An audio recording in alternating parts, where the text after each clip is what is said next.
सगळ्यांना वाटायचं की तो माणूस 100% मॅनेज होणार. शेवटी का म्हणा तो माणूस मॅनेज होणार, कोणाकडून तरी पैसे घेणार आणि गप बसणार. परंतु मित्रांनो असं यातला काहीच भाग झाला नाही. तो माणूस जनकल्याणासाठी, लोकहितासाठी, समाज कल्याणासाठी आणि गोरगरीब शेतकरी, कष्टकरी शेतकऱ्याचे प्रश्न मांडण्यासाठी तो माणूस या ठिकाणी खासदारकीला उभा राहत आहे. तो माणूस म्हणजे सरपंच मंगेश भाऊ साबळे.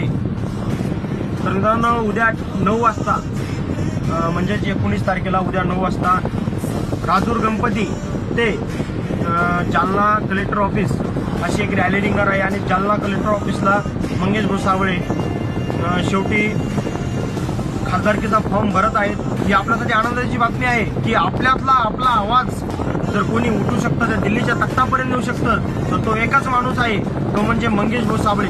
मी आतापर्यंत कुठल्याच राजकारणाचा कोणाचं नाव पण नाही काढलं, परंतु ह्या माणसाचं काढतो, कारण की ह्या माणसाला आपली जाणीव आहे. आणि हा माणूस कुठेतरी शेतकऱ्याचा असेल, गोरगरिबाचा असेल, या ठिकाणी कल्याण करू शकतो, आपले प्रश्न सोडू शकतो. म्हणून मित्रांनो आपल्याला त्या माणसाला सपोर्ट करायचा आहे. ह्या टाइमला धनशक्ती विरोधात जनशक्ती हा लढा राहणार आहे, कारण की पैशाच्या विरोधात आपल्याला लढाई करायची. मित्रांनो मंगेश भाऊ साबळे हा गोरगरीब कुटुंबातील हा मुलगा आहे.